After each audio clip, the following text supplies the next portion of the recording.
Happy Advent. Ada 4 arti Advent. Yang pertama adalah masa penantian umat perjanjian lama akan kedatangan Tuhan yang telah ditunggu berabad-abad, yaitu lewat kelahiran Yesus Kristus, Immanuel, Allah beserta kita di Gua Bethlehem. Yang kedua, Advent adalah masa penantian umat beriman akan kedatangan Tuhan kita Yesus Kristus pada akhir zaman. Yang ketiga, Advent adalah masa penantian kelahiran Tuhan Yesus yang dirayakan secara liturgis setahun sekali pada tanggal 25 Desember. Dan arti masa Advent yang keempat adalah penantian akan saat perjumpaan kita dengan Tuhan pada akhir kehidupan kita masing-masing. Semuanya perlu disiapkan. Kalau tidak, celakalah kita seperti orang-orang dalam Injil tadi. Ketika saat itu tiba, secara tiba-tiba kita tidak siap. Maka perayaan masa Advent bukan hanya penting untuk pesta Natal nanti, tapi penting untuk penantian kita akan hari terakhir kehidupan kita ketika Tuhan menjemput kita lewat kematian. Bagaimana cara menantikan seseorang atau sesuatu dengan baik? Kita bisa belajar dari seorang yang menunggu bus atau menunggu Grab di pinggir jalan. Dia akan cuek, acuh tak acuh, tunggu-tunggu, lihat-lihat datang atau tidak. Dia main HP saja, dia lihat-lihat jam, tidak buat apa-apa, hanya menunggu dan menunggu. Kalau tuh lewat, ada yang berikut. Ada orang lain yang punya cara menanti lain. Coba Bapak Ibu ya, masih ingat ketika dulu mau menyambut kelahiran anak pertama, bagaimana kamu mempersiapkan diri menyongsong dia? Masih 6 bulan, DP nama sudah jadi bahan diskusi. Kalau hari Minggu pakai apa? Kalau hari-hari pakai apa? Nama baptisnya apa? Bintang film atau binatang film? Nama. So diskusi panjang. Bisa berubah. DP pakaian apa? Waktu baru lahir kau kasih pakai warna pink. DP hari kedua merah muda. Hari ketiga merah menyala. Sampai di rumah orang membikin apa? Itu jendela terlalu kuat DP angin dari sebelah situ. Napa DP box kecil? Orang pekoi mesti bikin lebih besar. Kalau dia sudah di tengah, semua makan tanpa orang. DP pakaian mesti suci DP nama. Dulu mesti dia pakai nama kan ada 7-8 anak, sekarang kurang 1 jadi yang masalah, yang mau tukar. Begitu banyak, belum DP makanan, belum DP peralatan, DP dot ada berapa? Itu pun disimpan di satu kas yang steril. Jangan kena virus, jangan kena wabah. Begitu berhati-hati. Begitu kita sungguh-sungguh buat apa saja yang perlu agar kelahiran anak ini membawa sukacita dan bisa terjadi dengan baik, sehat walafiat dan sejahtera. Bagaimana cara menanti yang baik? Itulah yang diajarkan oleh pasangan suami istri tadi. Tidak cuek, tidak asal-asal saja, tapi sungguh-sungguh mempersiapkan diri agar ketika yang dinantikan tiba, dia disambut dengan segala kepantasan. Menantikan Tuhan, baik dalam rangka Natal maupun dalam rangka akhir kehidupan, perlu kita lakukan. Dan untuk tahun ini, Bapak Uskup menulis sebuah surat pada kita semua dengan ajakan, berhentilah sejenak dari segala kesibukanmu untuk mempersiapkan dirimu berjumpa dengan Tuhan. Berhenti sejenak dan menata dirimu agar yang tidak baik, yang jelek, yang buruk disingkirkan. Tatalah dirimu, reorganize your life. Tata kembali ke hidupmu agar pantas dan cocok untuk bertemu dengan Tuhan. Apa yang perlu disiapkan, apa yang harus dilepaskan dan ditanggalkan, apa yang harus diluruskan, apa yang harus ditimbuni, apa yang harus diratakan. Bacaan-bacaan hari ini dan juga Krans Advent sangat membantu kita untuk membuat persiapan yang baik. Biasanya bacaan-bacaan Advent berisi seruan-seruan dari padang gurun. Untuk tahun ini seruan-seruannya lebih punya nuansa, lebih punya nada COVID-19. Karena itu seruan-seruan Advent untuk tahun ini dapat kita ungkapkan sebagai berikut. Pertama, jaga jarak. Jaga jarak agar selamat. Jaga jarak agar sehat. Jaga jarak agar bebas dari virus yang mengancam hidupmu. Jaga jarak dari dosa yang mematikan. Jaga jarak dari cacat yang semakin berkutat dalam dirimu. Jaga jarak, jangan sampai terbiasa dengan yang salah dalam kehidupanmu. Karena itu masa Advent menjadi masa yang mengundang kita kembali kepada Allah, kembali kepada citramu, kembali kepada kesejatian dirimu. Kembalilah pada Allah yang utuh, yang penuh, yang sempurna. Dan itu dilambangkan lewat Krans Advent berbentuk lingkaran.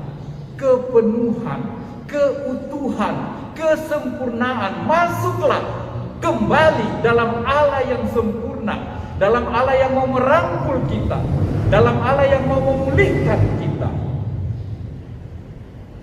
Jaga jarak dengan apa yang bisa membahayakanmu, sekaligus sambil kembali kepada citramu yang sejati. Jaga dirimu agar hidupmu utuh, agar hidupmu penuh dan kembali masuk dalam lingkungan Allah, lingkaran Allah. Jaga jarak dari dosa dan salah sambil tumbuh terus dalam intimitas, dalam kesatuan, tinggal dalam Allah. Seruan yang kedua, pakai masker. Fungsi masker adalah preventif, mencegah, menghalangi masuknya virus dari luar. Masker melindungi kita dari keburukan, dari penyakit yang membahayakan kita. Tapi masker juga mempunyai peran untuk menghalangi. Andai kata ada virus-virus mematikan kita, jangan itu mematikan orang lain. Jangan itu merusak orang lain di sekitar kita.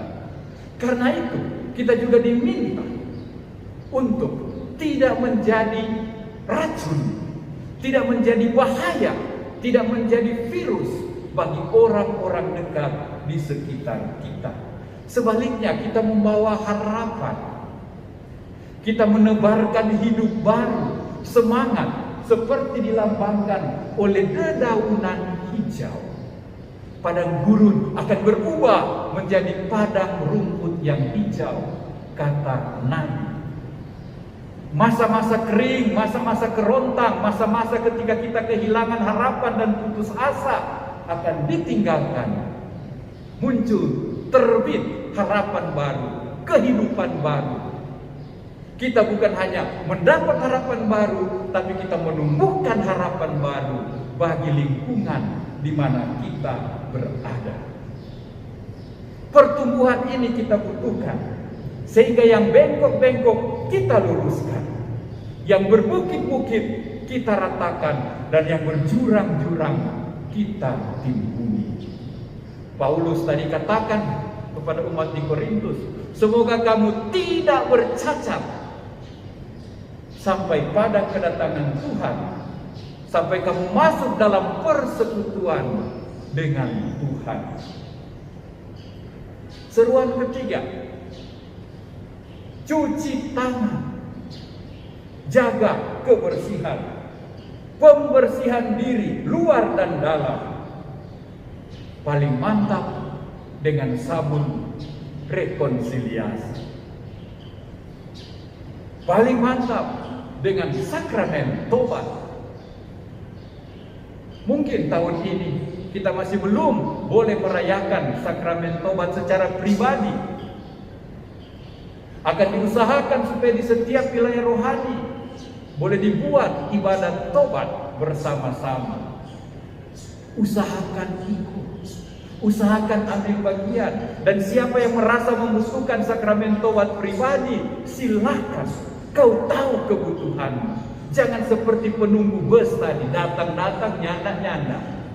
Proaktif, you know lah, kau tahulah yang kau butuh. Karena itu, masa Advent adalah masa dari pihak kita datang kepada Tuhan, bertobat, seperti dilambangkan oleh pita ungu, lambang kehancuran, orang bilang lambang brokenness, kerapuhan kita, pertobatan kita. Tapi dari pihak Allah, lambang kerahiman, lambang belas kasih Allah yang memancar, terurai, terjulur untuk kita. Datanglah, seperti kata Yesaya tadi, banyak orang tidak lagi memanggil Engkau ya Allah. Banyak orang tidak memanggil lagi Engkau Bapanya. Cuci tangan sangat urgent, dan itu sangat kita dibantu oleh sakramen tobat. Tobat juga dinyatakan dengan meningkatkan perbuatan amal kasih, dengan memperbanyak derma, sedekah, berbagi, solider dengan yang berkekurangan. Pastor paroki kita telah memberi contoh yang baik. Kemarin beliau merayakan ulang tahun emasnya yang ke-50. Bagaimana dia merayakan? Mengambil satu hari, mengunjungi anak-anak panti asuhan Melania yang di masa Covid ini agak terlupakan.